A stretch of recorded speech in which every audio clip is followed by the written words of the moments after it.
What's up, everybody, and welcome back to Fireside Giants. I'm your host, Anthony Rivardo, joined by my co-host, Alex Wilson. And some news dropped today about the New York Giants and their potential plans to find a quarterback this offseason. Now, rewind back to the end of the regular season when Joe Schoen did his end-of-season press conference with the media. One of the interesting tidbits of information that he dropped in that press conference was that he planned on using free agency and trades to upgrade at the quarterback position. He wasn't putting all of his chips into the NFL draft, which obviously he's going to say that, and obviously he should mean that. The Giants need to bring in at least a quality bridge this offseason before they go into the 2025 NFL draft and potentially land a quarterback. But who might that quarterback be? Well, you guys have heard us talk about a lot of different options for the Giants. We've mentioned Justin Fields. Obviously, Sam Darnold is a popular name that you guys bring up in the comment section. There are some interesting free agents for the Giants to target this upcoming offseason. But what about the trade market? Who could be available? Well, according today to ESPN's Jordan Raanan, or Ronan, I still don't know how to say it.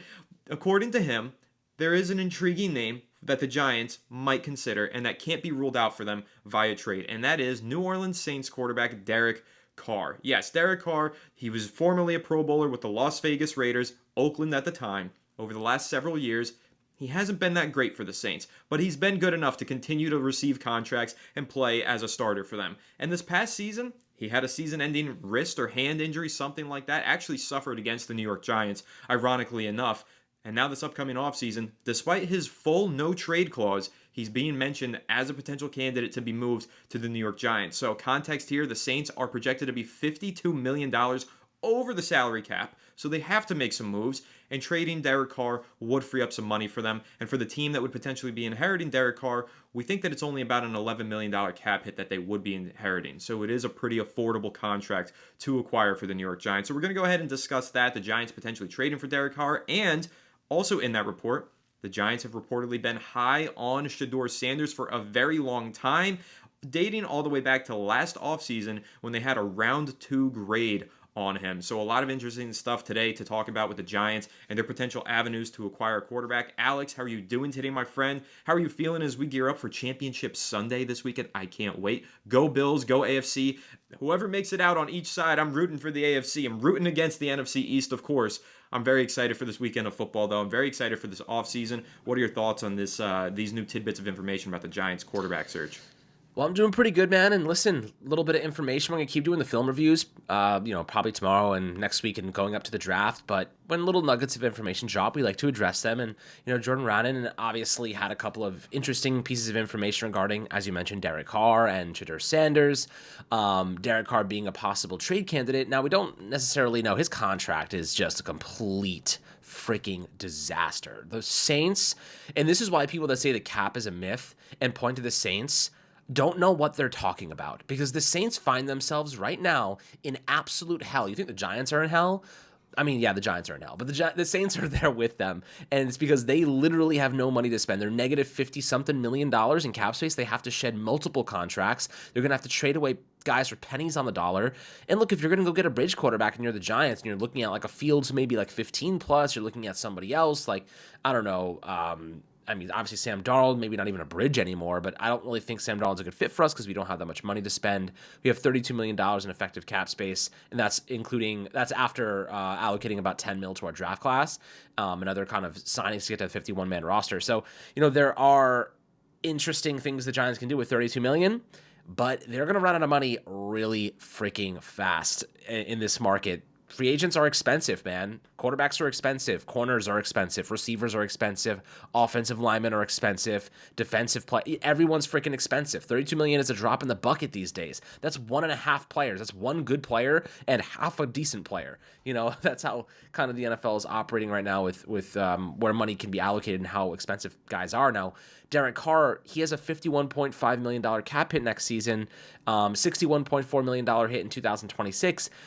The thing about this, Anthony, is that I don't know if you acquire him, are you acquiring both seasons of his contract?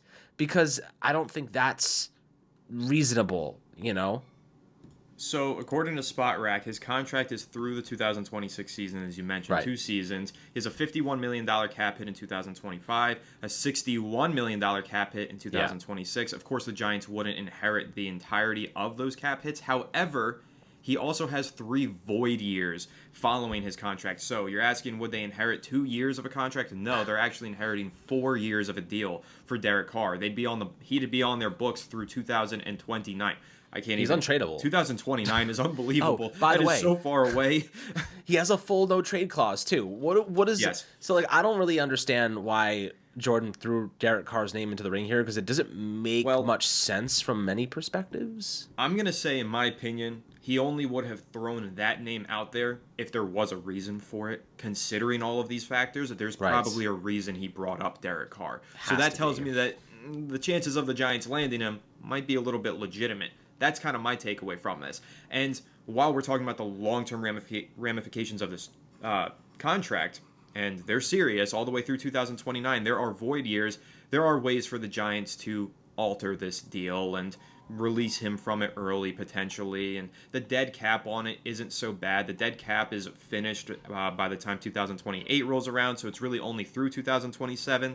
The extra void years are so that you can move the contract and move the money from the contract through 2029 if you wanted to, which is what the Saints have to do. The Giants wouldn't necessarily have to do that if they acquired him, but realistically, Derek Carr would just be a bridge quarterback for the Giants. He might win them 5 to 6, maybe 7 games this upcoming season. I think he would pair well with Brian Dable. I think he could do a better job of maximizing Malik Neighbors and our playmakers than anybody from this past season did, but he still is not a long-term solution. It would be trading for Derek Carr, which is giving up a draft pick in order to acquire him and still having to spend a draft pick on the quarterback position. And he's going to start. This would be a bridge. He would start for at least 7 weeks in the regular season before a rookie takes over. But I do have to put this out there as an advocation for Derek Carr, Alex. He did have a 15-5 touchdown to interception ratio this past season across 10 starts with a 5-5 record.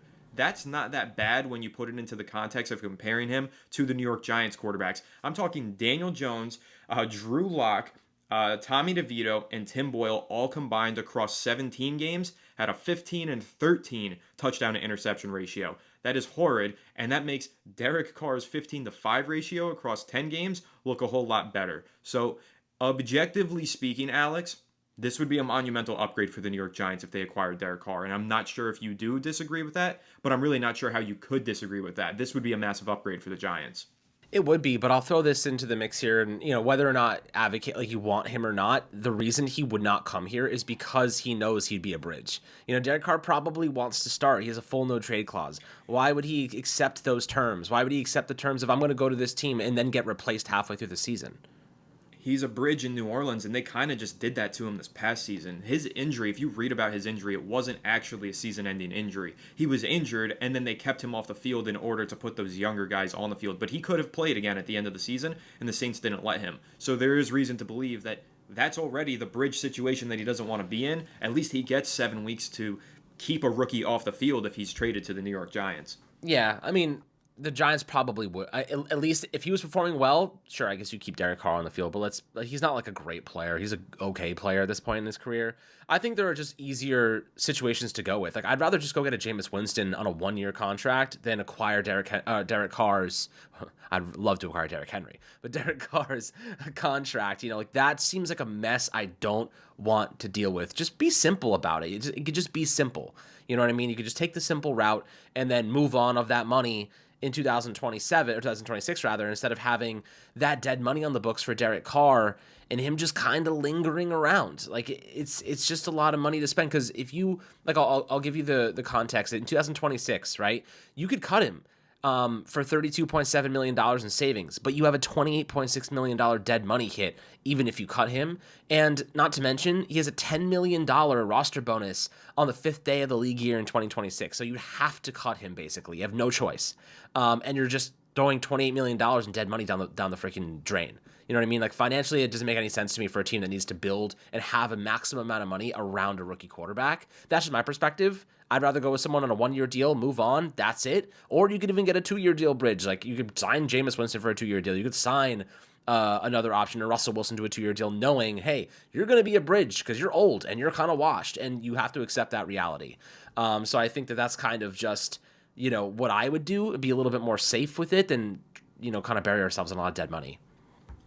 Yeah, I don't disagree with you. And for clarification's sake, while I'm saying he would be a massive upgrade over what the New York Giants had this last season, anybody would be an upgrade over what the Giants had this past season. They had the worst quarterback room in the NFL. I'm in by no way or by no means advocating for Derek Carr to be traded to the New York Giants. I'm just bracing for it in case it does happen and trying to frame it in a perspective of at least it's an upgrade. It's not the upgrade that we want. It's not the upgrade that we desire, but it is an upgrade nonetheless. But I will also mention, Alex, you mentioned earlier the Giants only have $32 million in effective salary cap space. They don't have a whole lot of money to work with. So even these guys like Jameis Winston that you're mentioning, they can't really sign them to 1-year deals and then just move on in 2026. They would probably be a 1-year deal with a void year in 2026 to spread that money out. They're going to have to spread money. So it's just essentially then, if you have to spread money across 3 seasons, would you rather spread it across 3 seasons with Jameis Winston or an arguably better talent in Derek Carr? I think that's the perspective that the Giants will have. And guys, Derek Carr is not elite. He is not a legitimate quarterback who's going to take you to the playoffs and win you a lot of playoff games and take you to the Super Bowl. No way. But he's a former Pro Bowler. He's very experienced. He is entering the twilight of his career at 34 years old.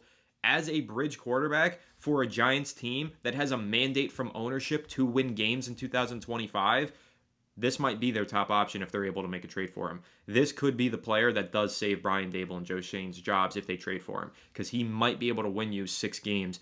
He's won some games that, let's face it, for the Saints, as a bad football team, they should not have won. Granted, they do play in a weak division in the NFC South, but Derek Carr has found ways to lead the Saints to some improbable victories over the last several years and keep them hanging in the playoff hunt each year. So if that's what the Giants are aiming to do this year, I don't think they're going to have playoff expectations, but John Mara expects them to be competitive and at least in the playoff hunt throughout the season, right? Well, Derek Carr has kept the Saints in the playoff hunt pretty much every single year over the last several seasons. He hasn't gotten them there and he hasn't won playoff games, but he's kept them in the hunt. And I think that's exactly what the Giants would be looking for from Derek Carr if they were to trade for him. And that might make that lofty, gross contract worth inheriting because they know that they at least have a chance to be competitive in 2025. Meanwhile, also drafting a rookie quarterback and growing him behind the veteran Derek Carr. So, again, not advocating for this because I think there's better and more attractive options out there. But let's also include this, Alex. We were just talking about this before we started recording. We don't think a lot of players are going to want to come to the New York Giants. They're a little bit of a mess. Joe Shane doesn't seem to have the best reputation with agents and with his treatment of certain players. It seems like a lot of players have grown sour towards Joe Shane. So their options might thin out pretty quickly on the free agency market. Yeah. Derek Carr could be one of the only options that they have. And again, he has that no trade clause, but if he wants to get out of New Orleans and he wants to get into New York, the Giants might have to settle and say, okay, if this is where he wants to be, we don't really have any better options anyway.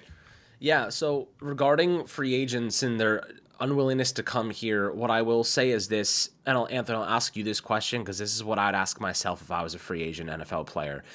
2 teams come to knock on my door, right? Let's say, and, I'll use a good example for this because the Giants have the 16th amount of available effective cap space this year, which for a team that has literally no quarterback on the roster, and is devoid of talent at many positions, to have only 16th amount of effective salary space is egregious. But let's look at like team cap space, NFL 2025. Well, let's see who has the most cap space in another team that's bad but more money than us.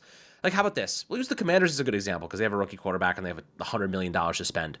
If you're a free agent and 2 teams come to your desk, one of them is the Giants, one of them is the Commanders, and they're offering the same amount of money, Anthony, tell me which team you're going to. Probably. I'm going to the Commanders. Yeah. The team on the doorstep of the Super Bowl. Exactly. Easily. So when you talk about just getting quality free agents, the Giants are not going to be a destination quality free agents want to go to because there are teams with rookie contracts like New England, like Washington, like Chicago, like Minnesota now.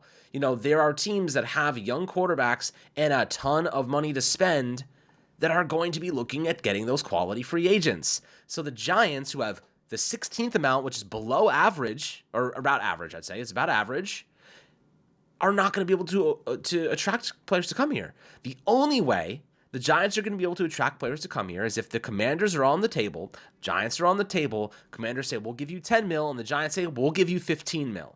It's the only way. They're going to have to overpay egregiously to get these players off the open market. And it's just unfortunately the reality of our situation, and it's going to hurt us more financially in the near term. That's why I kind of wish free agency was after the draft sometimes, because at least the draft may give those free agents at least a little bit of hope. But obviously their free agency plan will give us an indication of what our draft plan will be, which will be interesting.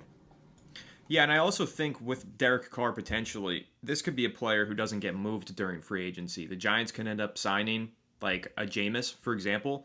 They could sign Jameis Winston in free agency. Derek Carr could be a draft night trade for them if he's a really late round draft pick. They draft Shedeur Sanders at number 3. They're like, oh well, you know what? Let's add another one to the mix. He could be a player, or maybe they don't draft Shedeur. Maybe they miss out on a quarterback. They're like, well, we do need a legitimate starter. So I don't think that there's any rush to get Derek Carr in the New York Giants building, but I do think he's somebody worth keeping an eye on throughout the offseason because I think there is potential for him to be moved, and the New York Giants are a landing spot that makes sense for Derek Carr personally, in my opinion, if he does want to leave the New Orleans Saints. But before we dive into the second half of this episode, Alex, and talk about the Shedeur Sanders topic, because I think that one is also really interesting, especially if we add in the report from Connor Hughes, I do want to talk about a team that you just mentioned, the Washington Commanders.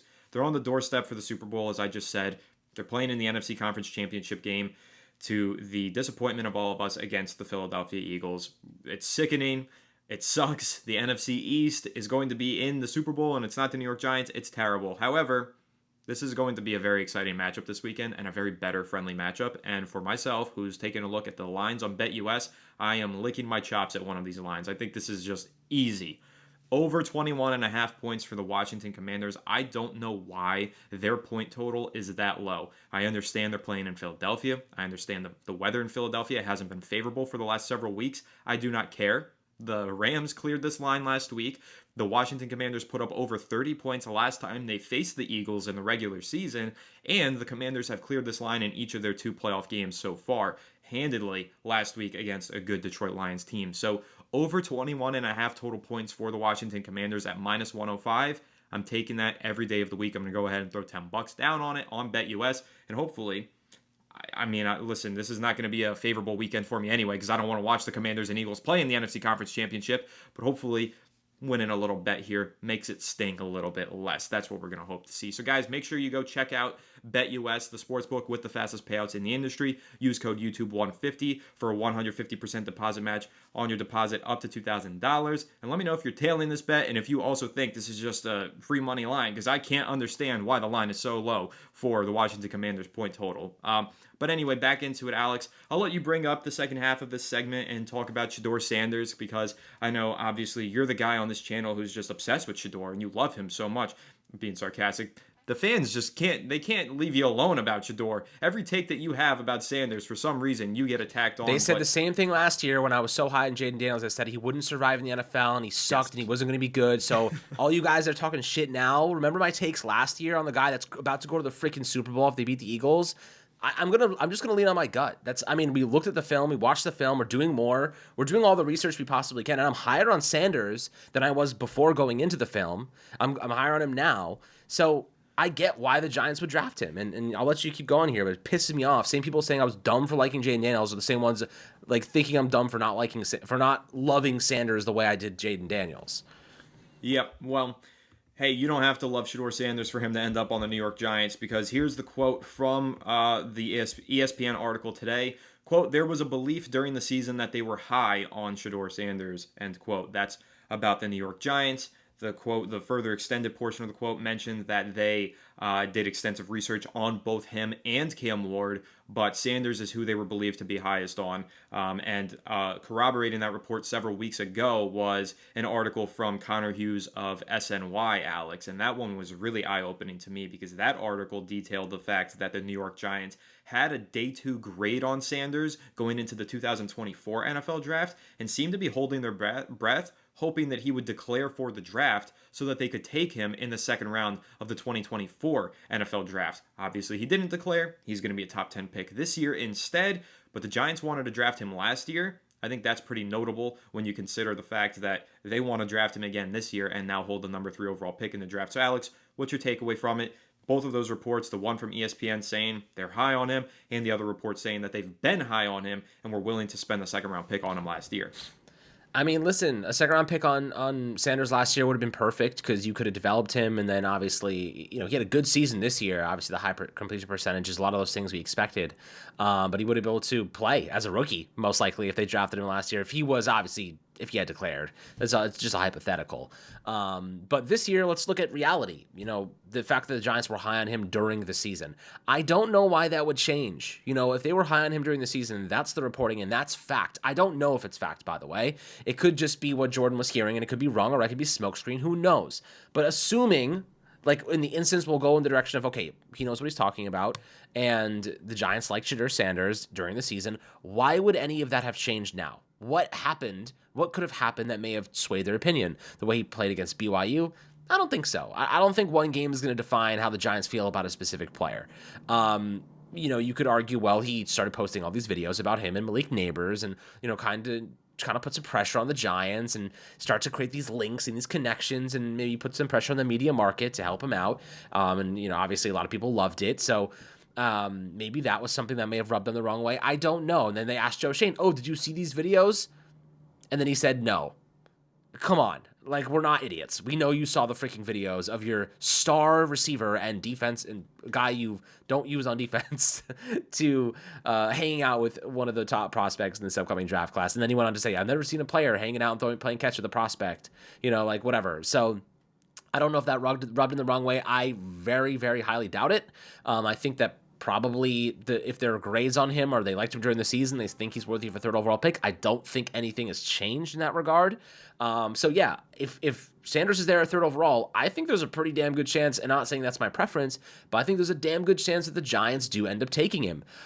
Even Mel Kiper yesterday had the Giants taking Sanders and saying that he brings a level of continuity and consistency to the Giants because of his pro-style offense in Colorado that the Giants probably want. They want someone that can step in immediately if need be, or take over for a bridge, that can step in and operate an NFL-style offense on day one. That is what Sanders brings. That is why I do believe he will have a better rookie season than Cam Ward. Ward has to learn how to play an NFL offense. He needs to learn how to take his checkdowns. He needs to learn how to be a more conservative player while not compromising his playmaking abilities. There is a balance to that, and I think that he will have to find it.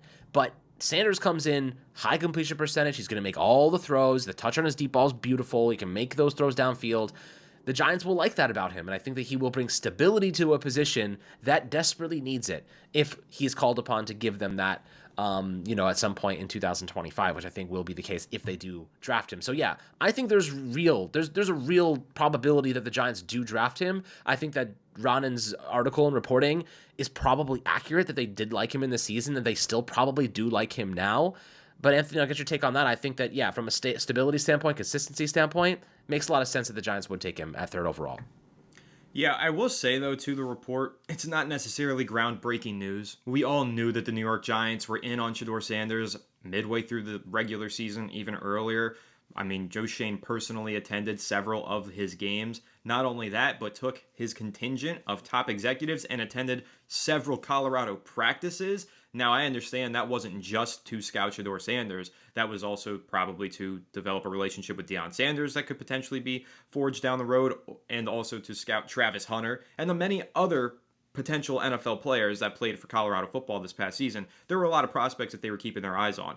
However, Shedeur Sanders being the quarterback, the Giants needing a quarterback, the Giants having little to no confidence in Daniel Jones going into this past season, yes, of course they were keeping a special interest in Sanders throughout this year. And to that point, Alex, if that's okay, let's frame it as the Giants believed in Sanders last year as a potential franchise quarterback. They got all of the confirmation in the world that they needed this past season. Okay, I mean, he set an NCAA record for the highest career completion percentage at 71.8%. Say whatever you want about him, the system that he plays in, the talent that he played with, it doesn't matter. We've seen all of the greatest quarterbacks in collegiate history. No one has had a completion percentage that high. That tells you a few things about Sanders. It tells you he's got good processing, he's got good timing, and he's got great accuracy. Those are like the traits that a lot of NFL teams need when they draft a quarterback, and he has them. So if you have your doubts about Shedeur Sanders, but he ends up on the New York Giants, just keep in mind he has done some things that nobody at the collegiate level has ever done,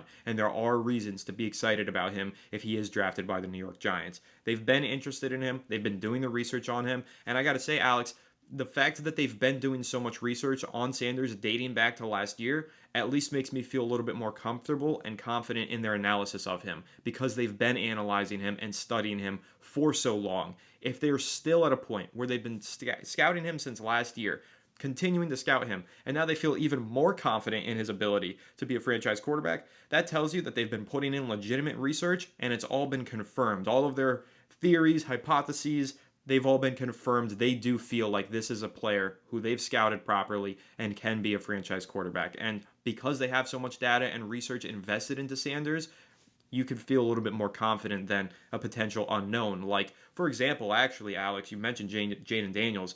I mean, he had a lot of seasons in college, but he only had one legitimately dominant year, which was his Heisman Trophy winning 2023 season. So there was technically less of a sample size to pull from in terms of his successful seasons in college versus Sanders, who's now had back-to-back successful seasons at Colorado that the Giants were closely scouting him in both seasons. So I do think that's notable how much research, time, and effort they've put into Sanders. And again, we've given our takes on Sanders. You just kind of touched over a few of the points that you've made about him, and I really like Sanders. I don't think that the talent gap is that wide between him and Cam Ward. I'm happy with either one of them with the number 3 overall pick. I know, Alex, there's a lot of fans who don't want one of those two guys with the number 3 overall pick. Usually Sanders is the one that fans prefer to pass on. I think he's going to be there for the taking, though, at number 3. I don't know if it's going to be Cleveland or Tennessee, who takes Travis Hunter, but I think one of those two teams is going to take him in the top 2, and the other one is going to take Cam Ward, and then Sanders is going to be on the board for the Giants at 3. And considering the amount of work that they've put into scouting Sanders, the amount of love that they have for him, I think he's going to be the next franchise quarterback of the New York Giants, and screw it, perfect timing. Let's do it, man. Let's get a quarterback in here that we can have some faith in. Even if you don't have the full confidence in him, you got to throw the dart at the board and hope that you're wrong and that the Giants are right if they draft Shedeur Sanders. So again, there's a lot to be excited about with him. I think that this report, again, not groundbreaking. It's pretty much stuff that we already knew. I think the Connor Hughes report is actually way more interesting. The fact that the Giants wanted to draft Sanders last year is very interesting to me. Tells me that they've done a lot of research on him and that they've wanted him on the Giants for a very long time, and they might get their wish this upcoming April. So a lot to talk about with that. Alex, anything, I kind of just went on there for a minute. So anything in particular that you want to rebuttal with?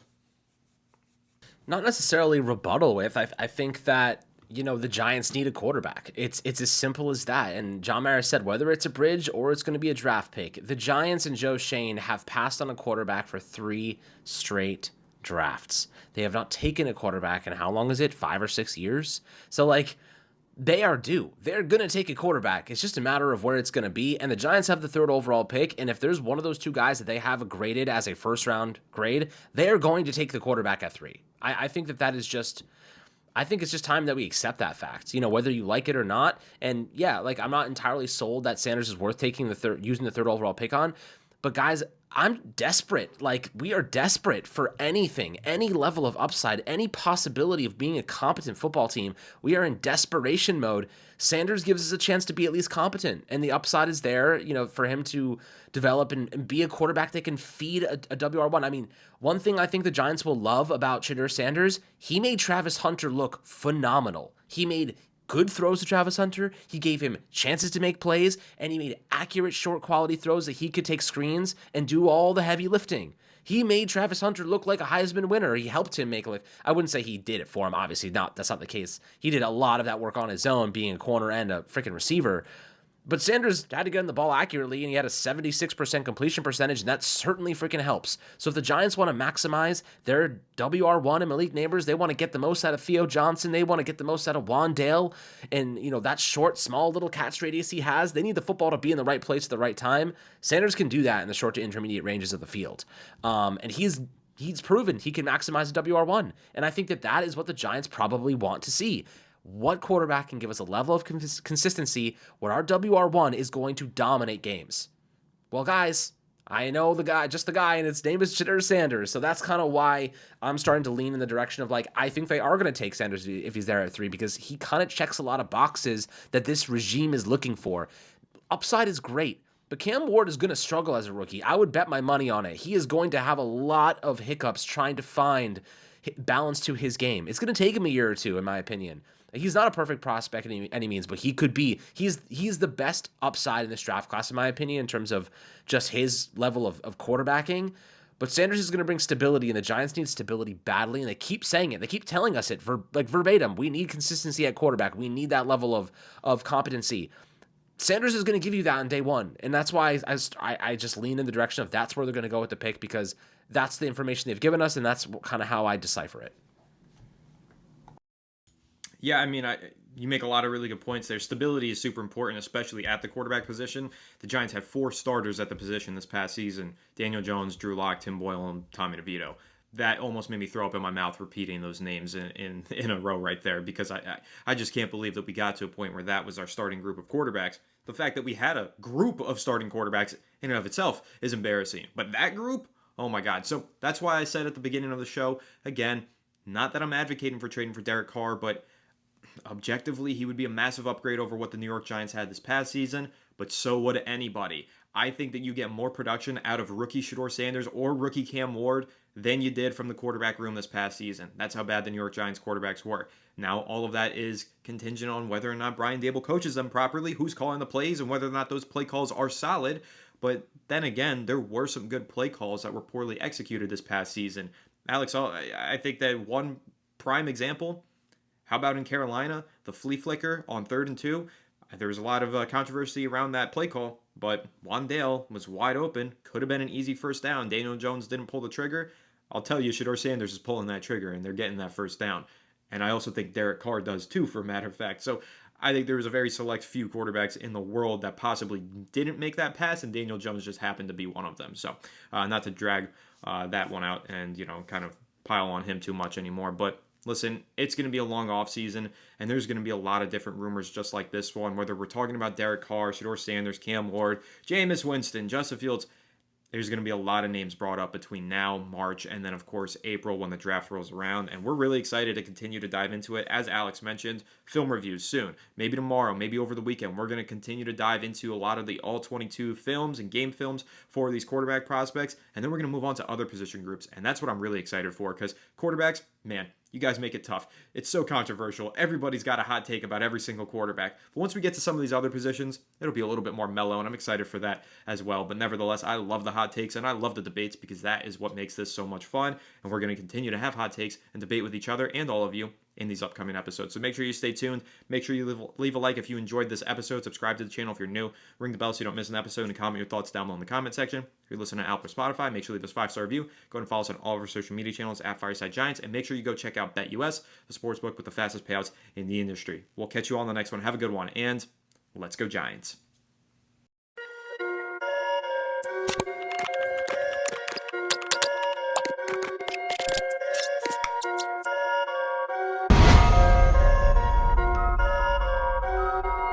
Perfect.